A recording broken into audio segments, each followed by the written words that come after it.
வணக்கம்.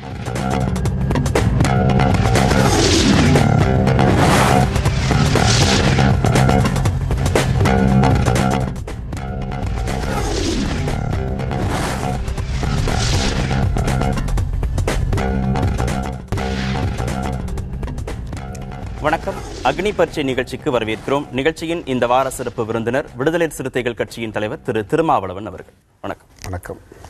புதுக்கோட்டை மாவட்டம் நெடுவாசல்ல hydro carbon திட்டத்திற்கு எதிராக கடந்த 17 நாட்களாக போராட்டம் நடைபெற்று வருகிறது.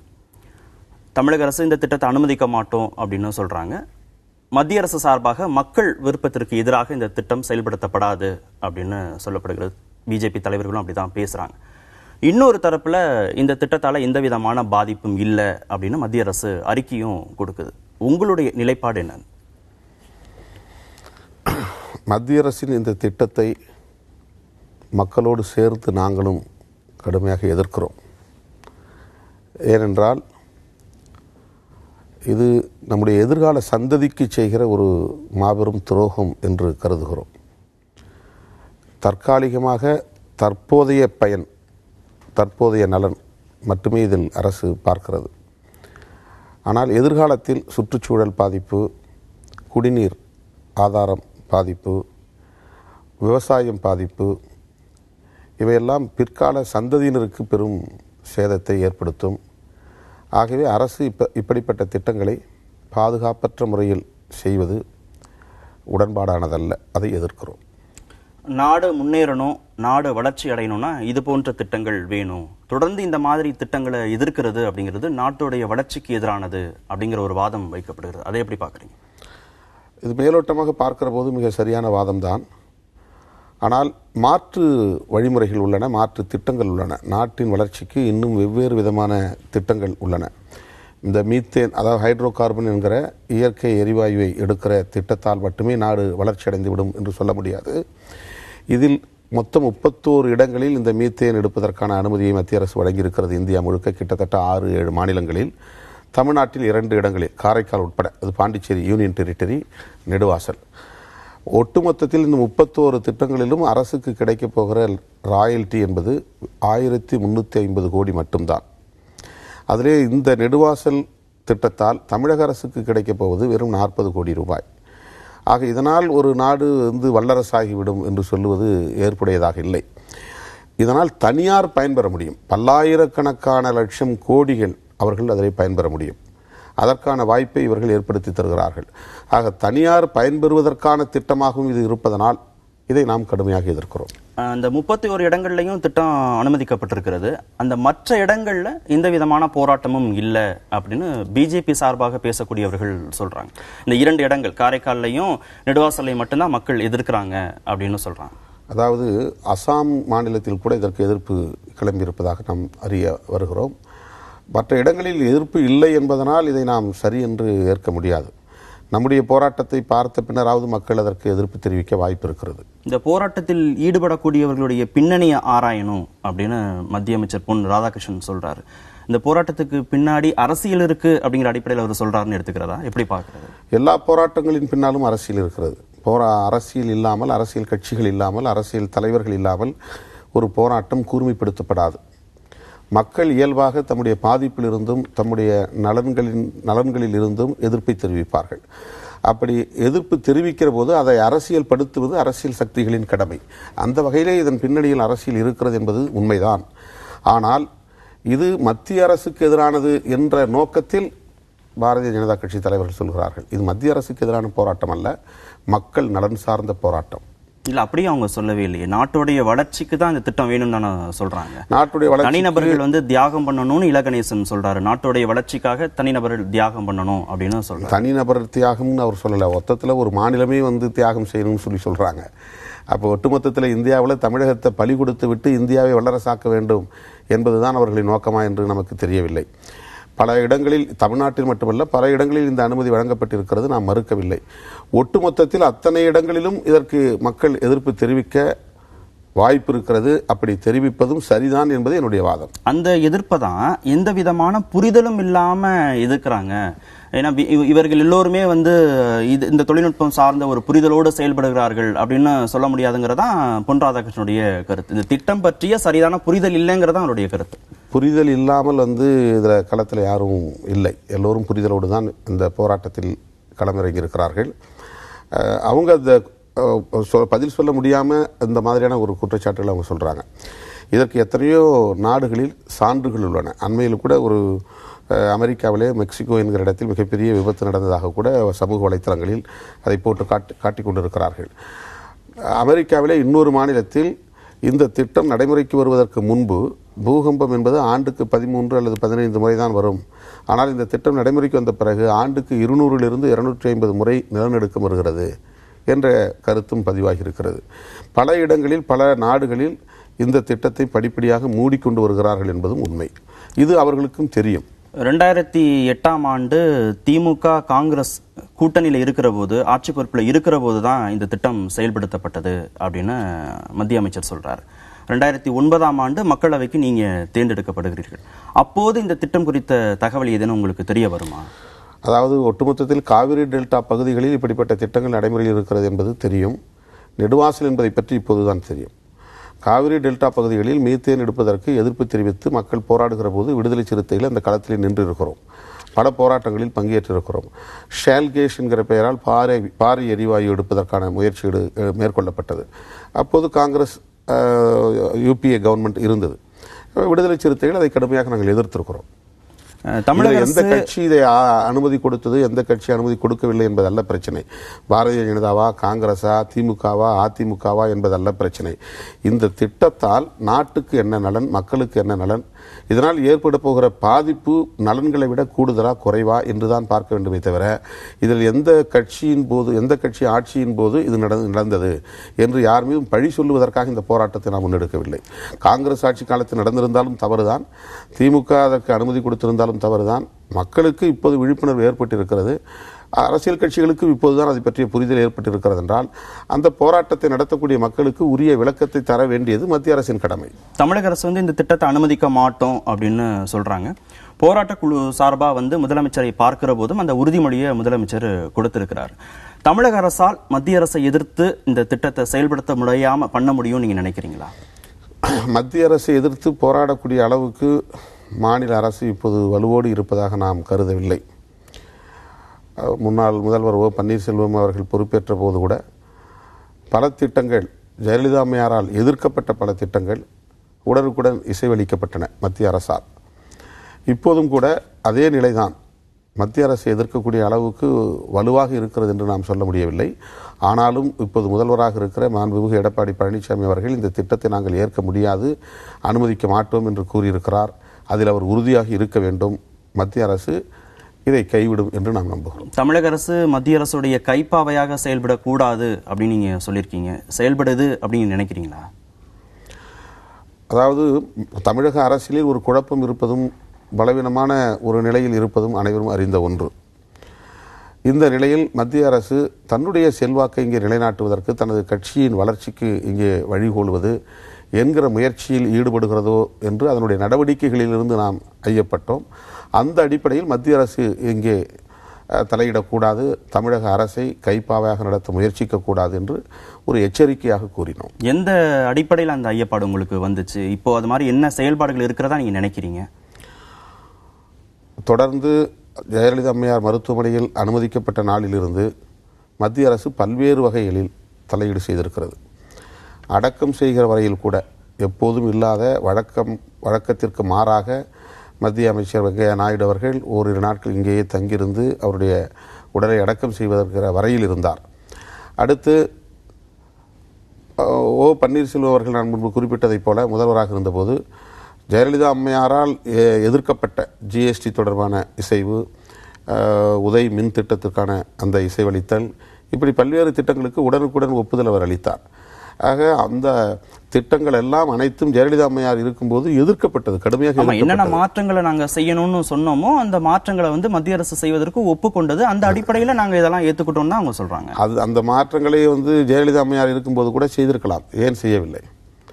அப்போது வந்து அந்த வலு இருந்தது. ஜெயலலிதா அம்மையார் முதல்வராக இருந்தபோது மாநில அரசுக்கு அந்த வலு இருந்தது. ஆனால் அவர் மருத்துவமனையில் அனுமதிக்கப்பட்ட பிறகு அல்லது அவர் காலமான பிறகு மாநில அரசை தம்முடைய விருப்பங்களை நிறைவேற்றக்கூடிய வகையிலே கையாளுவதற்கு மத்திய அரசு முயற்சித்தது என்பது பொதுமக்களுடைய கருத்தாகவும் இருக்கிறது.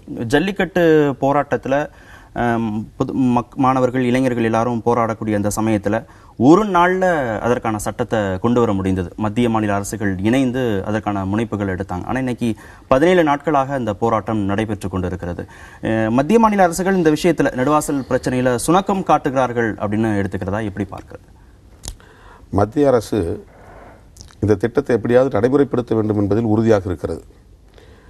ஏனென்றால் அவர்கள் மேக் இன் இந்தியா என்கிற ஒரு திட்டத்தை அறிவித்து அயல் நாடுகளிலிருந்து இறக்குமதி செய்வதை முடிந்த வரையில் குறைப்பது, தவிர்ப்பது, நமக்கு நாமே தன்னிறைவு பெறுவது என்கிற அடிப்படையில் ஒரு திட்டத்தை அவர்கள் அறிவித்திருக்கிறார்கள். அதிலே இது ஒன்று. இந்த திட்டத்தை அதில் கொண்டு வருகிறார்கள். இந்த ஹைட்ரோ கார்பன்ஸ் என்பது கச்சா எண்ணெயை எடுக்கக்கூடிய ஒரு திட்டம். பூமிக்கு அடியிலே பல ஆயிரம் அடிகளுக்கு கீழே இருக்கிற அந்த எண்ணெயை எடுக்கிற இந்த திட்டம், இதை 31 இடங்களில் அனுமதித்திருந்தாலும் கூட அனைத்தையும் தனியார் நிறுவனங்களிடம் ஒப்படைத்திருக்கிறார்கள். ஏனென்றால் இந்த 31 இடங்களிலும் அரசாங்கம், அதாவது ONGC என்கிற ஒரு நிறுவனம் இருக்கிற, oil and natural gas commission, அவர்கள் ஏற்கனவே இதை பரிசோதித்து எந்தெந்த இடங்களில் எவ்வளவு படிமங்கள் இருக்கின்றன, எவ்வளவு கிலோமீட்டர் பரப்பளவுக்கு இது படிந்து கிடக்கிறது, எத்தனை ஆயிரம் அடிகளுக்கும் கீழே இருக்கிறது, இதை எடுப்பதனால் ஏற்படுகிற செலவு, கிடைக்கிற பயன், இவற்றையெல்லாம் ஒப்பிட்டு பார்க்கிற போது அரசாங்கம் இதை செய்ய முடியாது என்கிற ஒரு முடிவுக்கு வருகிறார்கள். கைவிட்டாங்க. அதாவது ONGC கைவிட்டு அதை இப்போது தனியாருக்கு விற்பனை செய்து விட்டார்கள். விற்பனை செய்ததால் அதிலிருந்து அவர்களால் பின்வாங்க முடியாது. இப்போ ஜெம் லேபரட்டரிஸ் என்கிற ஒரு நிறுவனத்திற்கு அந்த ஒப்படைத்திருக்கிறார்கள். அவர்கள் ஆன்லைன் மூலமாக நேரடியான வெளிப்படையான ஒரு போட்டியில் கலந்து கொண்டு எடுத்தாலும் கூட அதை எடுத்திருப்பவர் ஒரு BJP MP மல்லிகார்ஜுனப்பா என்பவர், அவருடைய மகன் சித்தேஸ்வர் ராவ் என்பவர் தான் அதை எடுத்திருக்கிறார். இதில் அரசு பல்வேறு விதமான சலுகைகளை வழங்குகிறது. அது டாக்ஸ் கிடையாது. எக்யூப்மெண்ட்ஸ் வந்து வேணும்னா ONGC எக்யூப்மெண்ட்ஸ் நீங்கள் எடுத்துக்கலாம். வெறும் 40 கோடி ரூபாய் இந்த 30 ஆண்டுக்கு அவங்க கொடுக்குற ராயல்ட்டி. அதன் பிறகு அவர்கள் சொல்லுகிற 10 கிலோமீட்டர் சதுர பரப்பளவு மட்டும் எடுக்க போகிறதில்ல. ஏன்னா நம்ம கல்குவாரியிலேயே நம்ம பார்ப்போம், 1 கிலோமீட்டர் சதுர பரப்பளவுன்னு அவங்க எண்ணி கொடுப்பாங்க. ஆனால் அவன் 15 வருஷத்துக்கு 20 வருஷத்துக்கு பல கிலோமீட்டர் எடுத்துக்கிட்டு இருப்பான், யாரும் கண்டுக்க மாட்டாங்க. அது மாதிரி ஒரு குறிப்பிட்ட அளவு ஆழம் தான் எடுக்கணும், அது வந்து ஒப்பந்தத்தில் இருக்கும். ஆனால் அவன் பல 100 அடிகள் கீழே போய் எடுப்பான் கல்குவாரியில், நீங்கள் பார்க்கலாம். இப்போ மேலூரில் கூட அதுதான் வழக்கு. அதே மாதிரி இதுக்குள்ளே வந்து தஞ்சாவூர், ராமநாதபுரம் டிஸ்ட்ரிக்ட் வரையிலும், இங்கே பாண்டிச்சேரி பாகூர் வரையிலும் இந்த காவேரி பேசின் என்று சொல்லப்படக்கூடிய காவிரி படுகையில் பல 100 கிலோமீட்டர் பரப்பளவுக்கு இந்த படிமங்கள் இருக்கின்றன. ஆக ஒவ்வொருவருக்கும் இவர்கள் தனித்தனியாக பிரித்து கொடுக்குறாங்க. இப்போ காரைக்கால்ங்கிறது ஒருத்தருக்கு கொடுத்துருக்குறாங்க, நெடுவாசல்ங்கிறது ஒருத்தருக்கு கொடுத்துருக்குறாங்க. எத்தனை 100 கிலோமீட்டர் வேண்டுமானாலும் அவங்க போகலாம் உள்ள. அப்போ நிறைய கிராமங்களை அவங்க வந்து அப்புறப்படுத்த வேண்டி வரும். அதிலிருந்து வெளியேற்றப்படக்கூடிய கழிவுகளை வந்து திறந்த வெளியில் நிலப்பரப்பில் கொட்ட வேண்டியிருக்கும். இதனால் விவசாயம் பாதிக்கப்படும். இப்படிப்பட்ட பல பாதிப்புகள் வரும். ஆக தனியார் நிறுவனங்களிடத்தில் போட்டுக்கொண்ட ஒப்பந்தத்திலிருந்து இவர்கள் பின்வாங்க முடியாது என்கிற ஒரு நிலையில் கட்டாயமாக இதை நடைமுறைப்படுத்தியே தீர வேண்டும் என்று உறுதியாக இருப்பார்கள். ஆனால் நம்முடைய மாநில முதல்வர் இதில் மக்களுடைய உணர்வை பிரதிபலிக்கக்கூடிய வகையில் உறுதியாக நின்று எதிர்ப்பு தெரிவித்தால் இதை தடுக்க முடியும். அதைவிட முக்கியமாக நெடுவாசல் திட்டத்தை, காரைக்கால் திட்டத்தை கைவிட வேண்டும் என்பதை விட அவர்கள் டிஸ்கவர்ட் ஸ்மால் ஃபீல்ட்ஸ் பாலிசி என்று ஒரு பாலிசி வைத்திருக்கிறார்கள். அதான் இந்த சிறு வயல் திட்டங்கள். இந்த திட்டம் தொடர்பான அந்த கொள்கை இருக்கு பாருங்க, இதனுடைய நோக்கமே தனியாரிடத்தில் ஒப்படைப்பது என்பதுதான். ஆகவே இந்த கொள்கையை மத்திய அரசு கைவிட வேண்டும் என்று நாம் போராட வேண்டும். மாநில அரசும் அதை தான் உறுதிப்படுத்தி இருக்கிறாங்க. அதிமுக பொதுச் செயலாளராக சசிகலா தேர்ந்தெடுக்கப்பட்டதும் நீங்க வாழ்த்து சொன்னீங்க. அதே மாதிரி சட்டமன்ற குழு தலைவராக அவர் தேர்ந்தெடுக்கப்பட்டதும் வாழ்த்து சொன்னீங்க. இதே நிலைப்பாடு, ஆதரவு நிலைப்பாடு, சசிகலாவுடைய ஆதரவு நிலைப்பாடு இப்போதும் இருக்கு விடுதலை சிறுத்தைகள் கட்சிக்கு அப்படின்னு எடுத்துக்கலாமா? டிசம்பர் 31 நினைக்கிறேன் அதிமுகவுடைய பொதுக்குழு கூடியது. அப்போது அதிமுகவில் ஒரு தலைமை மாற்றம் நிகழ்ந்திருக்கிறது. அதுவும் ஒரு கட்சியை வழிநடத்தக்கூடிய பொறுப்பை ஒரு பெண்மணி ஜெயலலிதா அம்மையாருக்கு பிறகு ஏற்கிறார் என்கிற அடிப்படையில் நாங்கள் விடுதலை சிறுத்தைகள் கட்சியின் சார்பிலே வாழ்த்து தெரிவித்தோம். அப்போது திரு ஓ பன்னீர்செல்வம் அவர்களும் ஒருங்கிணைந்து அந்த கட்சியில் செயல்பட்டு கொண்டிருந்தார். அதிமுகவிலே எந்த சலசலப்பும் இல்லாமல் அந்த முடிவு எடுக்கப்பட்டது. பொதுவாக தமிழகம் முழுவதும் என்ன எதிர்பார்க்கப்பட்டது என்றால், கட்டாயம் அதிமுக ஜெயலலிதா அம்மையாருக்கு பிறகு சுக்குநூறாக உடையும் சிதறும் என்றெல்லாம் ஒரு பேச்சு இருந்தது. அப்படி எந்த சலசலப்புமே இல்லாமல் அவர் தேர்ந்தெடுக்கப்பட்டார் என்கிற நிலையில் நாம் அவருக்கு வாழ்த்துக்களை தெரிவித்தோம். அதற்கு அடிப்படையான ஒரு காரணம், அதிமுகவை பலவீனப்படுத்துகிற முயற்சியில் மத்திய அரசு ஈடுபடுகிறதோ என்கிற ஐயம் ஏற்பட்ட போது, தற்போதைய தமிழக அரசியல் சூழலில் அதிமுகவை பலவீனப்படுத்துவது சரியானதில்லை. தற்போதைய சூழலில் இந்த ஆட்சி மக்களால் அளிக்கப்பட்ட ஆட்சி, அப்போதெல்லாம் தீர்ப்பு வரல, மக்களால் அளிக்கப்பட்ட ஒரு அரசு. ஆகவே இது தொடர வேண்டும். இந்த நேரத்தில் மத்திய அரசோ அல்லது மதவாத சக்திகளோ சாதியவாத சக்திகளோ அதிமுகவை பலவீனப்படுத்தி தமிழக அரசியலில் ஒரு குழப்பத்தை ஏற்படுத்தி அவர்கள் தலையெடுப்பதற்கு, தலை தூக்குவதற்கு வாய்ப்பாக அமைந்துவிடும். அதை தடுக்க வேண்டும் என்கிற ஒரு பார்வை எங்களுக்கு உண்டு. அந்த அடிப்படையில் அதிமுகவில் சலசலப்பில்லாத நிலையில் ஒரு தலைமை மாற்றத்தை அவர்கள் நிகழ்த்தியிருக்கிறார்கள் என்கிற அடிப்படையிலே நாங்கள் மனப்பூர்வமாக அதை வாழ்க்கிறோம். ஜாதி மத அடிப்படையில தான் திராவிடர் கழக தலைவர் வீரமணியும் அதே பார்வையில் தான் அவர் எடுத்தார். அதாவது நீங்க சொல்ற அதே வாதம் தான். மதவாத சக்தியில் உள்ள வரக்கூடாது அப்படிங்கிற அடிப்படையில ஆதரவு தெரிவிக்கிறோம் அப்படின்னு அவருடைய உரையிலே, பொதுக்குழு அவர் ஆற்றுகிற உரையிலேயே கூட ஜெயலலிதா அம்மையாரை போல அவரை பின்பற்றி சாதி சமய சார்பற்ற முறையில் இந்த கட்சியை நாங்கள் முன்னெடுத்து செல்வோம் என்று அவர் கூறியிருந்தார். அதை ஊக்கப்படுத்த வேண்டிய ஒரு அவசியம் இருக்கிறது என்பதை நாங்கள் உணர்ந்தோம். அந்த அடிப்படையில் நாங்கள் நேரிலே அவரை சந்தித்து வாழ்த்து கூறினோம். பிப்ரவரி 5ஆம் தேதி சட்டமன்ற கட்சித் தலைவராக அவர் தேர்ந்தெடுக்கப்பட்ட போது நான் அரியலூரிலே நந்தினியின் படுகொலையை கண்டித்து ஆர்ப்பாட்டத்தில் இருந்தபோது பத்திரிகையாளர்கள் கேட்டார்கள். அப்போது நான் சொன்னது, ஒரு கட்சியின் தலைவர் யார், சட்டமன்ற கட்சி தலைவர் யார் என்று தேர்ந்தெடுக்கிற உரிமையும் சுதந்திரமும் இந்த கட்சிக்கு உள்ளது. அதில் நான் கருத்து சொல்ல விரும்பவில்லை. ஆனால் அனைவரும் ஒருமித்த கருத்தின் அடிப்படையில் ஒற்றுமையாக இருந்து இந்த முடிவை எடுத்திருக்கிறார்கள் என்பதை நான் வரவேற்கிறேன் என்று சொன்னேன். இதெல்லாம் நீங்க தீர்ப்பு வர்றதுக்கு முன்னாடி எடுத்த நிலைப்பாடு. பிப்ரவரி 5ஆம் தேதி. சரி, இப்ப தீர்ப்பு வந்த பிறகு அதே நிலைப்பாட்டில் இருக்கீங்களா, மாறி இருக்கீங்களா? அதிமுகவை பலவீனப்படுத்துவதில் இப்போதைக்கு நாங்கள் உடன்படவில்லை. அதிமுக பலவீனப்படுவதையோ தமிழக அரசியல் குழப்பத்தை ஏற்படுத்துவதையோ உடனடியாக மக்கள் மீது மீண்டும் ஒரு தேர்தலை திணிப்பதையோ விடுதலை சிறுத்தைகள் விரும்பவில்லை.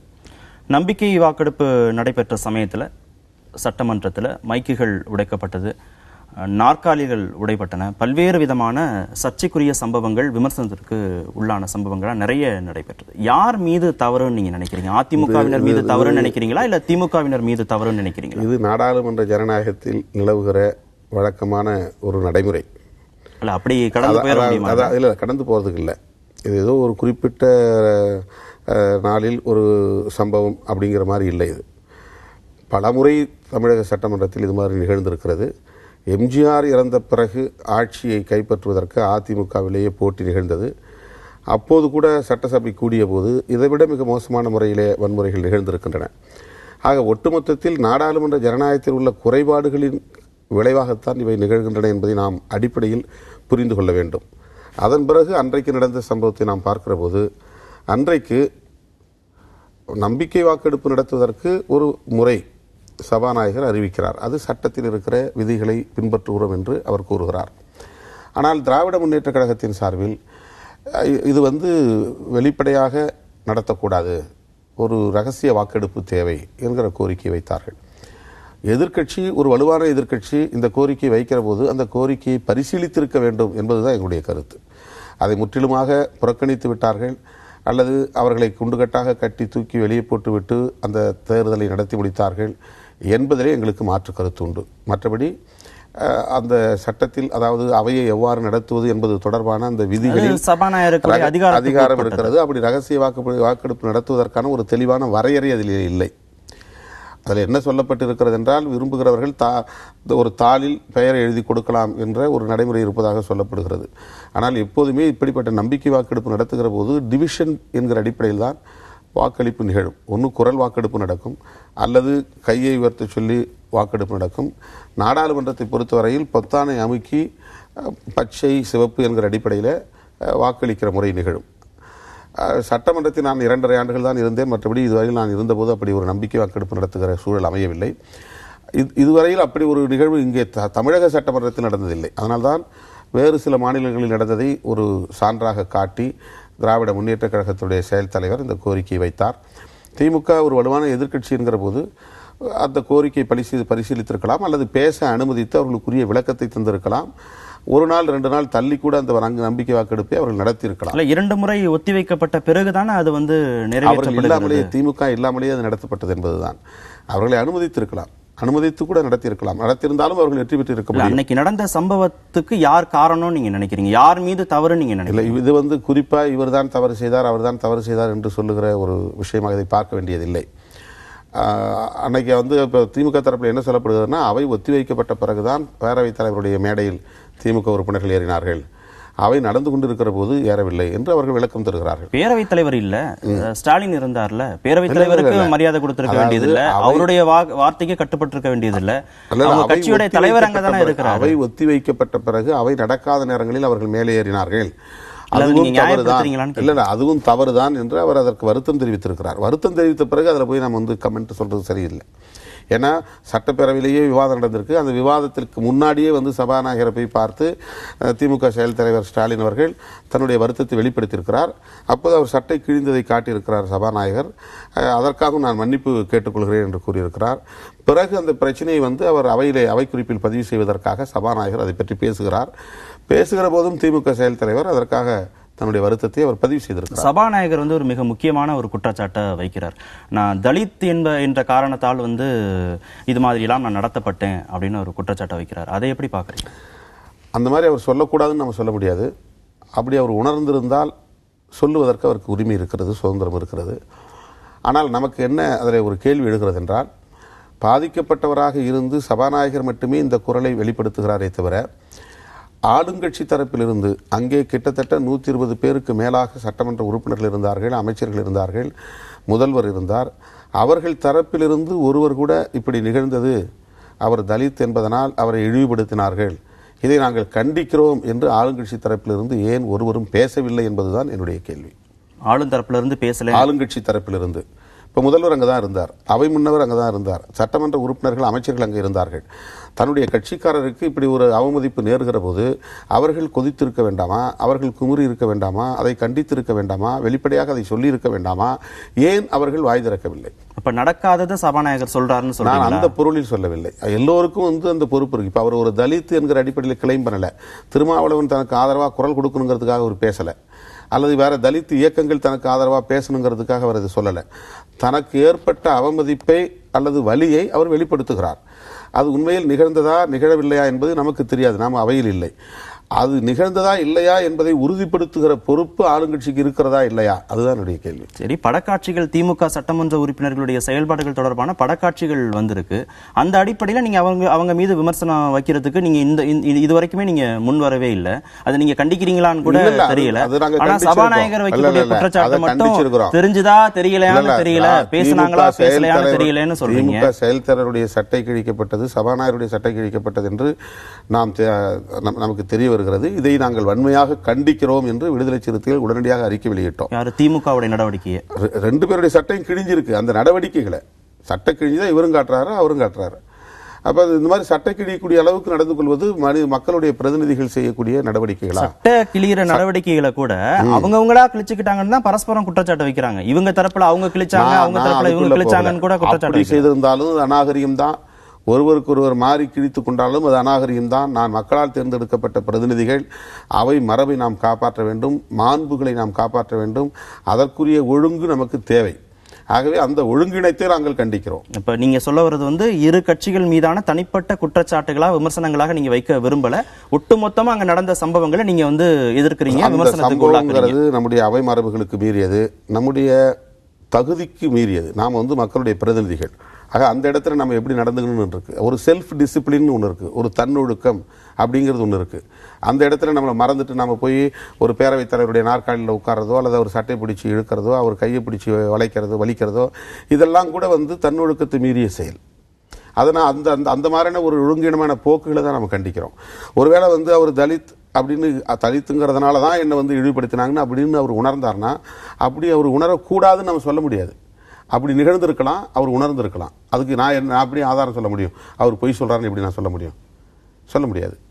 அப்ப அப்படி அவர் உணரும்போது அவர் மட்டும் ஏன் சொல்றாருங்கிறது தான் கேள்வி. அவர் வந்து அதிமுக காரர் தான். அவர் எந்த ஒரு தலித் இயக்கத்தை சார்ந்தவரும் இல்லை. தலித் இயக்கத்துடைய ஆதரவை பெறுவதற்காகவும் அவர் பேசல. யாருடைய பிட்டினஸும் இரக்கத்தை பெறுவதற்காக அவர் பேசல.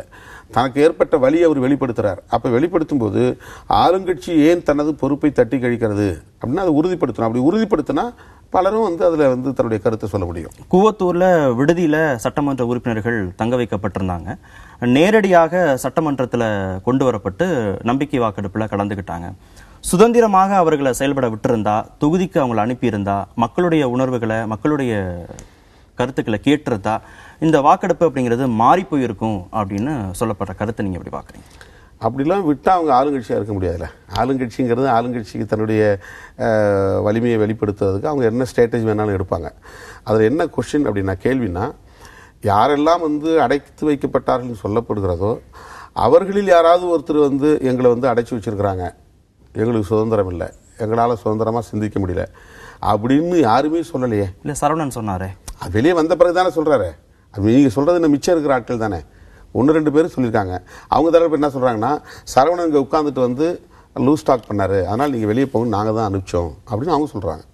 அவங்க தரப்பில் இங்கே உட்காந்து எல்லாத்தையும் ஃபோனில் பேசிகிட்டு இருக்காரு, பல்வேறு தகவல்களை கொடுக்குறாரு, தேவையில்லாமல் வந்து எங்கள் விவாதங்களை எழுப்புறாரு, அதனால் நீ போகிறதுனா வெளியே போப்பான்னு நாங்கள் தான் அனுப்பிச்சிட்டோம், நாங்கள் ஒன்றும் அவரை வந்து அடைச்சி வைக்கல, எல்லாரும் சுதந்திரமாக தான் இருந்தாங்க அப்படின்னு அவங்க விளக்கம் கொடுக்குறாங்க. தன்னை அடைத்து வைத்திருக்கிறார்கள் என்ன? அப்போ அந்த இதுக்கு வந்து நாங்கள் நம்பிக்கை வாக்கெடுப்பு அவங்கள யாராவது சொன்னாதான் அடைத்து வைக்கப்பட்டது. அவங்க ஒரு கட்சியுடைய தலைமை ஒரு இடத்துல தங்க வச்சிருக்கிறத வந்து நீங்க தவறா பார்க்கல. அது அவங்க கட்சியினுடைய ஸ்ட்ராட்டஜி. அது அவங்க ஆட்சி அதிகாரத்தை வந்து தக்க வைக்கிறதுக்காக அவங்க ஒன்னா சேர்ந்து, அவங்க கூட்டா சேர்ந்து ஒரு முடிவு எடுக்கிறாங்க. அவங்க கூட்டா சேர்ந்து எடுக்கிற முடிவை நம்ம எப்படி வந்து தப்புன்னு சொல்ல முடியும்? அதான் சட்டமன்ற உறுப்பினர்களை மக்கள் தான் தேர்ந்தெடுத்திருக்கிறாங்க. இதுல போய் மக்களுடைய உணர்வுகளையும் மக்களுடைய கருத்துக்களையும் ஒரு முதலமைச்சரை தேர்ந்தெடுப்பதற்கு முன்பாக மக்களுடைய கருத்தை கேட்கணும், உணர்வுகளை புரிஞ்சுக்கணும் சட்டமன்ற உறுப்பினர்கள்னு சொல்றதை எப்படி பார்க்கணும்? இது வந்து அப்படிலாம் எந்த சட்டத்திலும் கிடையாது. தேர்ந்தெடுக்கப்பட்டவர்கள் மக்கள்கிட்ட போகணுங்கிறதும் தொண்டு செய்யணுங்கிறதும் ஒரு கடமை அது. ஆனால் நம்பிக்கை வாக்கெடுப்புக்கு முன்னால் போய் மக்களுடைய உணர்வுகளை கேட்டுட்டு வாங்குங்கிறது எந்த விதியில் இருக்குது? அது அல்ல. நம்ம என்னென்னா, அவங்கள அடைச்சி வச்சிருந்தது வந்து வெளிப்படையாக தப்புங்கிறது நம்ம தெரிந்தாலும் கூட அதை நம்ம எந்த அடிப்படையில் கண்டிக்க முடியாத. அவங்க சொந்த கட்சி, சொந்த உறுப்பினர்கள், அவங்க தலைமை சொல்லக்கூடிய வழிகாட்டுதல் அவங்க ஏற்றுக்கிறாங்க, மனப்பூர்வமாக போய் ஒரு இடத்துல உட்கார்ந்துருக்கிறாங்க. என்னைக்கு நம்பிக்கை வாக்கெடுப்பு நடந்ததோ அன்னைக்கு நாங்கள் வருவோம், ஊருக்கு போயிட்டு நாங்கள் திரும்பி வர முடியாது, திடீர்னு நம்பிக்கை வாக்கெடுப்பு நடத்தலாம், அன்னைக்கு நாங்கள் வரலாம், இருந்து நாங்கள் ஓட்டு போடணும் அப்படின்னு அவங்களுக்குள்ள ஒரு கான்சென்சஸ், ஒரு ஒருமித்த உணர்வு, அவங்களுக்கு இடையில ஒரு ஒருமித்த முடிவு எடுத்திருக்கலாம். அந்த அடிப்படையில் அவங்க செயல்படுறாங்க. நாம எப்படி அதை வந்து குறிக்கிட முடியும்? இல்ல, நீங்க ஒரு இடத்துல குழுமி இருக்கணும்னா நீங்க விடுதியில தங்கி இருந்திருக்கலாம். சட்டமன்ற உறுப்பினர்கள் விடுதியில நீங்க தங்கியிருக்க முடியும். சட்டப்பேரவைக்கு மிக அருகிலேயே தொகுதி மக்கள் போய் சந்திப்பதற்கான வாய்ப்புகளை நீங்க ஏற்படுத்தி இருக்க முடியும். அந்த இடைப்பட்ட நாட்கள்ல யாருமே அவங்களை சந்திக்க முடியல. எந்த விதமான வெளி உலக தொடர்பு தர்க்க ரீதியான அணுகுமுறையில் இது சரி. ஆனால் டெக்னிக்கலா அப்படி ஏதாவது சட்டம் இருக்கா? அப்படி பண்ணக்கூடாதுன்னு ஏதாவது சொல்லியிருக்காங்களா? அதுக்கு ஏதாவது விதிமுறைகள் இருக்கா? நம்பிக்கை வாக்கெடுப்பு நடப்பதற்கு முன்னாடி நீங்கள் எல்லாம் ஒரே இடத்துல இருக்கக்கூடாது அப்படின்னு ஏதாவது இருக்கா? அப்படி இல்லையே. அவங்க ஒரு கட்சிக்காரங்க ஒருமித்த கருத்தில் அவங்க வந்து ஒரு இடத்துல கூடி எது வேணாலும் முடிவு பண்ணுவாங்க, எது வேணாலும் பேசுவாங்க, என்ன வேணாலும் டிஸ்கஸ் பண்ணுவாங்க. அது எப்படி நம்ம டெக்னிக்கலாக பேச முடியாது? லாஜிக்காக வேணா நீங்கள் சொல்றது ரைட், நியாயப்படி வந்து சரின்னு சொல்றீங்க. தர்க்க ரீதியா வந்து இது அவங்களுடைய உள்நோக்கம் நமக்கு தெரியுது. அவங்க வந்து இவங்களை விட்டா ஓடி போயிடுவாங்கன்னு நினைச்சு கூட அவங்க பிடிச்சி வச்சிருக்கலாம். ஆனால் அதை அவங்க ரியலைஸ் பண்ணணும். 122 பேர் இன்னைக்கு ஓட்டு போட்டிருக்காங்கன்னா அந்த 122 பேரும் ஓட்டு போற இடத்துல அவங்க சொல்லியிருக்கணும். மக்களுடைய உணர்வுகளையும் கருத்துக்களையும் கேட்டுட்டு செய்யணுங்கிற அவசியம் இல்லைங்கிறதா அவங்களோட நிலைப்பாடு. வாக்கெடுப்பின் போது கேட்கணுங்கிறதெல்லாம் ஒன்றும் கிடையாது, அவசியம் இல்லை. சரி, அதிமுக பொதுச் செயலாளராக இருக்கும் சசிகலா தற்போது சிறையில் இருக்கிறார். அவர் போய் தமிழக அமைச்சர்கள் சந்திக்கிறாங்க. ஒரு குற்றவாளியை அமைச்சர்கள் சந்திக்க கூடாது அப்படின்னு விமர்சனங்கள் வைக்கப்படுகிறது. அமைச்சர்கள் சந்திக்கிறது சரின்னு நினைக்கிறீங்களா? எப்படி பார்க்குறீங்க? தண்டிக்கப்பட்டிருக்கிறார், சிறையில் இருக்கிறார். சட்டப்படி ஆட்சி நிர்வாகத்தில் இருப்பவர்கள் சந்திக்கக்கூடாது. ஆனால் இன்னும் அவரை கட்சியினுடைய தலைவராக, பொதுச் செயலாளராக அந்த கட்சி ஏற்றுக்கொண்டிருக்கிறது. ஆகவே அவர்கள் கட்சி நிர்வாகம் என்கிற அடிப்படையில் தமது தலைவரை சந்திப்பதாக நியாயப்படுத்துகிறார்கள். இதிலே சட்டம் எந்த வகையில் தலையிடும் என்பது நமக்கு விளங்கவில்லை. தார்மீக ரீதியாக சந்திப்பது சரியல்ல. தமிழகத்தில் ஒரு குற்றவாளியின் பினாமி ஆட்சி நடைபெறுகிறதுன்னு எதிர்க்கட்சித் தலைவர் ஸ்டாலின் குற்றச்சாட்டு வைக்கிறார்.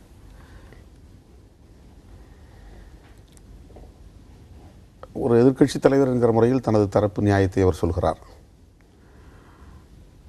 ஒரு கட்சி அவருடைய தலைமை இடுகிற கட்டளையின்படி அல்லது வழிகாட்டுதலின்படி இயங்குவது என்பது மரபு. அந்த கட்சியினுடைய தலைவர் என்கிற முறையில் சிறையில் இருந்தாலும் வெளியில் இருந்தாலும் அந்த கட்சிக்கு அவர் வழிகாட்டுகிறார் என்றுதான் அந்த கட்சி தன்னுடைய நடவடிக்கைகளுக்கு நியாயத்தை கொடுக்கும். ஆகவே இதில் நான் கருத்து சொல்வதற்கு எதுவும் இல்லை. ஒரு எதிர்க்கட்சி தலைவர் தன்னுடைய நியாயத்தை குறிப்பிட்டிருக்கிறார். ஜெயலலிதாவோட படத்தை அரசு அலுவலகங்களில் திட்டங்களுக்கு விழாக்களுக்கெல்லாம் பயன்படுத்தக்கூடாது அப்படின்னு ஒரு விமர்சனம் இருக்கு. பயன்படுத்துவது சரியா தவறா? கட்டாயமாக பயன்படுத்தக்கூடாது. இது சட்டப்பூர்வமாகவே அனுமதிக்கப்பட்ட ஒன்று. அதாவது ஒரு தண்டனை பெற்ற ஒருவர் அல்லது குற்றவாளி என்று தீர்ப்பளிக்கப்பட்ட ஒருவர் அரசு அலுவலகங்களில் அவருடைய திருவுருவப்படத்தை அரசு அலுவலகங்களில் வைக்கக்கூடாது என்பதுதான் இதுவரையில் இருந்திருக்கிற நடைமுறை. அந்த நடைமுறையை பின்பற்றுவதுதான் ஆளும் கட்சிக்கு சரியானதாக இருக்க முடியும். ஜெயலலிதா மரணத்தில் நிறைய மர்மங்கள் இருக்கு, அதனால விசாரணை கமிஷன் அமைக்கணும் அப்படிங்கிற கோரிக்கை வைக்கப்படுகிறது. நீங்க அவர் மருத்துவமனையில் அனுமதிக்கப்பட்ட சமயத்துல போயெல்லாம் பார்த்துட்டு வந்திருக்கிறீங்க. அந்த சமயங்கள்ல உங்ககிட்ட யாராவது பேசினார்களா? யாரு அந்த சமயங்கள்ல உங்கள்கிட்ட பேசினது? விசாரணை கமிஷன் வைக்கணும் அப்படிங்கிறது ஒரு சரியான தீர்வா இருக்க முடியுமா? இவ்வளவு சர்ச்சைகள் வருது, விமர்சனங்கள் வருது. 75 நாட்கள் மருத்துவமனையில் என்ன நடந்தது என்பது பொதுமக்களுக்கு இதுவரையில் தெளிவுபடுத்தப்படவில்லை. இதனால் ஒரு வலுவான சந்தேகம் பொதுமக்களிடையே இருப்பது உண்மைதான். காலம் கடந்த ஒரு அறிவிப்பு என்றுதான் இதை கருத வேண்டியிருக்கிறது. அதாவது மாண்புமிகு OPS அவர்கள் முதல்வராக இருந்த காலத்தில் இப்படிப்பட்ட ஐயங்களை அவர் எழுப்பாதது, காலம் கடந்து இப்போது எழுப்புவது அது வலுவற்றதாக இருக்கிறது. போதிய வலுவை அது பெற்றிருக்கவில்லை. உள்ளபடியே மருத்துவமனை நிர்வாகமும் ஆளும் கட்சி தரப்பிலும் இதற்குரிய விளக்கத்தை தர வேண்டியது அவசியமானது.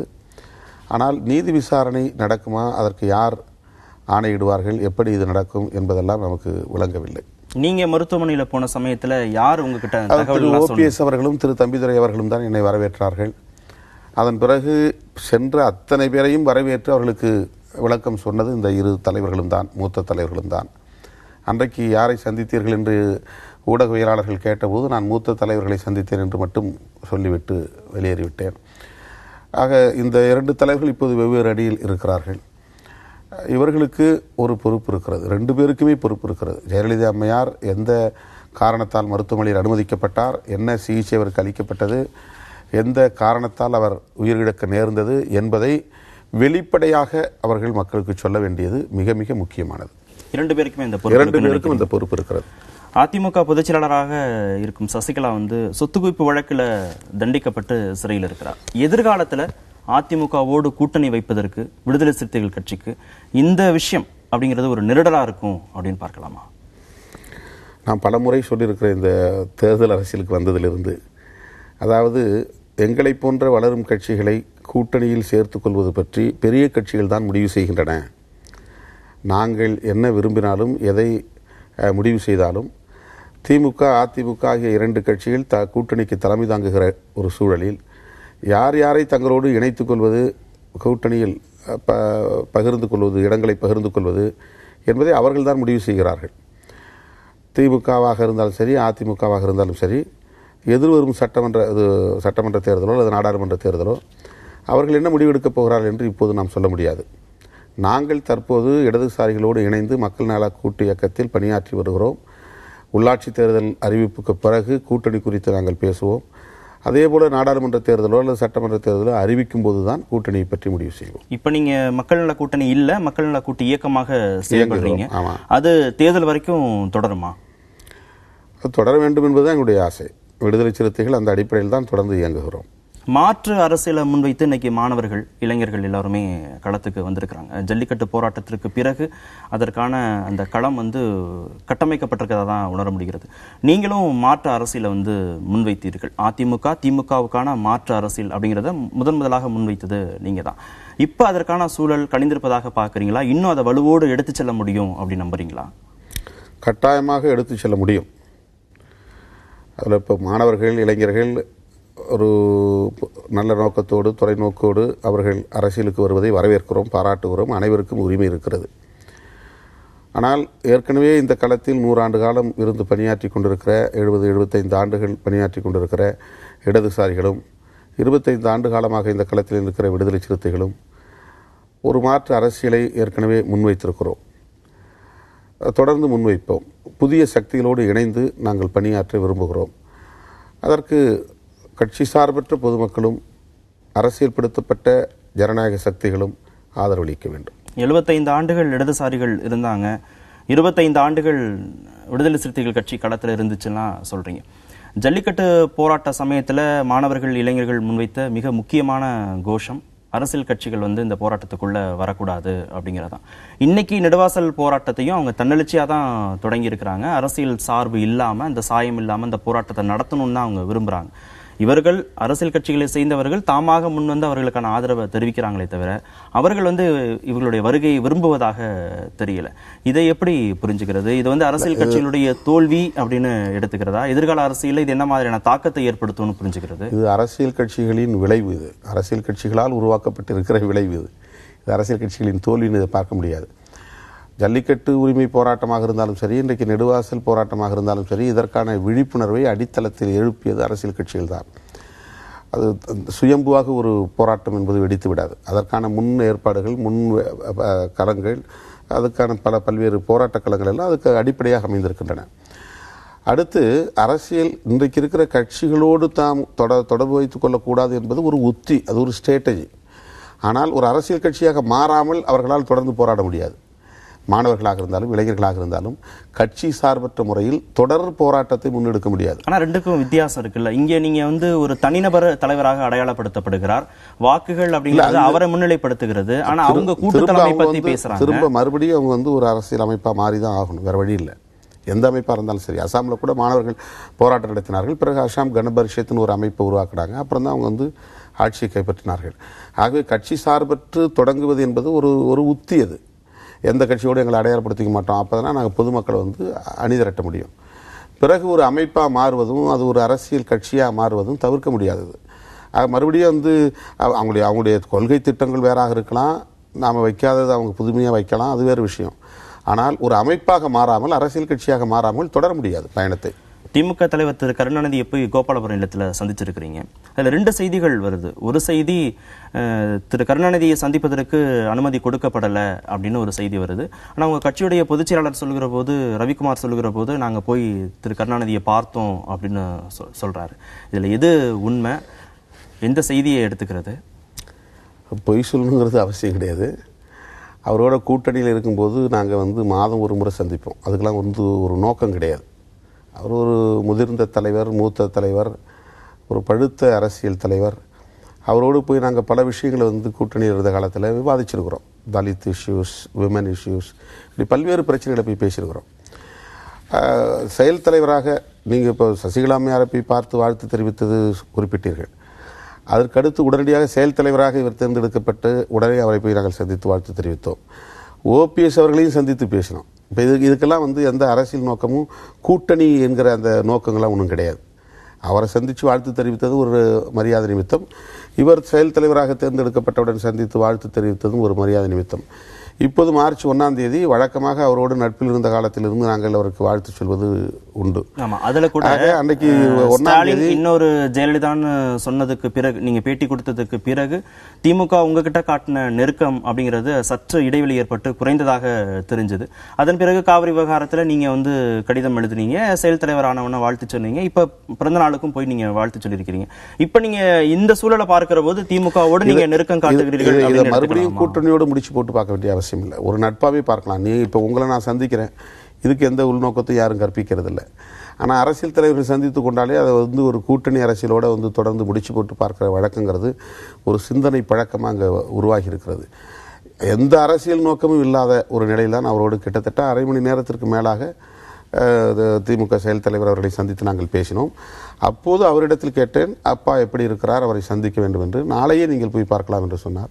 அடுத்த நாள் அவரை போய் நாங்கள் பார்த்தோம். 15 நிமிடங்களுக்கு மேலாக அவரோடு இருந்தோம். உடல் நலத்துடன் இருக்கிறார், அதில் எந்த பிரச்சனையும் இல்லை.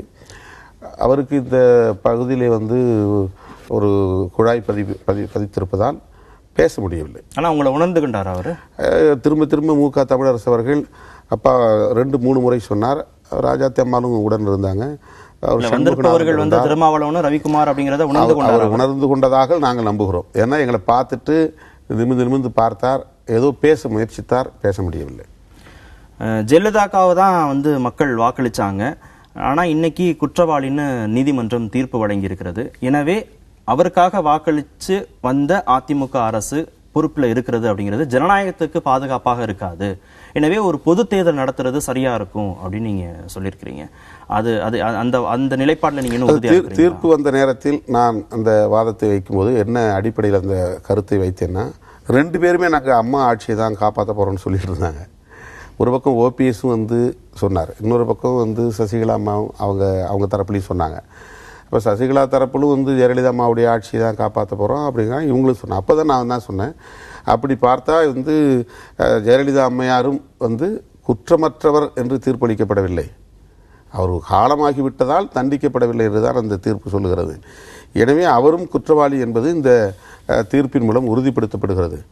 வாதத்திற்கு நாம் பேச வேண்டுமானால், அப்படிப்பட்ட தீர்ப்பளிக்கப்பட்ட நிலையில் ஒரு குற்றவாளி என்று தீர்ப்பளிக்கப்பட்ட நிலையில் அவருக்கு அளிக்கப்பட்ட ஆட்சியாக இருந்தால் கூட இந்த ஆட்சி தொடர்வதில் நியாயமில்லை என்று அன்றைக்கு நான் இந்த வாதத்தில் சொன்னேன். ஆனால் எங்களுடைய நிலைப்பாடு என்னவென்றால், இப்போதைக்கு மக்கள் மீது ஒரு தேர்தலை திணிக்கக்கூடாது, சாதிய மதவாத சக்திகள் தலை தூக்குவதற்கு அனுமதிக்கக்கூடாது என்பது மட்டும்தான் எங்களுடைய நிலைப்பாடு. அந்த அடிப்படையில் மட்டும்தான் நாங்கள் அந்த நேரத்தில் போய் அவரை சந்தித்து ஆதரவு சொன்னது கூட. அவங்களை டிஃபெண்ட் பண்ண வேண்டியங்கிற அவசியம் நமக்கு இல்லை. அதில் வந்து ஓபிஎஸ்ஸா சசிகலாவாங்கிற கேள்வியை அழல நாங்கள் சந்தித்தப்போ, நாங்கள் சந்தித்தது வந்து டிசம்பர் 31 பிப்ரவரி 5 தான் கருத்து சொன்னோம். அப்போ வந்து அதிமுக ஒருங்கிணைந்த நிலையில் இருந்தது, ஒற்றுமையாக இருந்தது. அப்போது இருதரப்பாக இல்லை, யார் இதில் உத்தமர் என்கிற கேள்வி எழுப்பப்படவில்லை. ஒருவேளை பொது தேர்தல் வந்தால் அதை எதிர்கொள்வதற்கு விடுதலை சிறுத்தைகள் கட்சிக்கு தயாரா இருக்கா? இல்லை, அது எப்போது வந்தாலும் எதிர்கொண்டு தான் ஆக வேண்டும் அரசியல் கட்சி என்கிற முறையில். ஆனால் உள்ளாட்சி தேர்தல் உடனடியாக வேண்டும், அதை நடத்த வேண்டும் என்று நாங்கள் தொடர்ந்து வலியுறுத்துகிறோம். சட்டமன்ற தேர்தலை உடனடியாக திணிப்பதில் நியாயமில்லை என்பது என்னுடைய கருத்து. நிகழ்ச்சியில் பங்கேற்றதற்கு மிக்க நன்றி. மீண்டும் சந்திப்போம். நன்றி, வணக்கம்.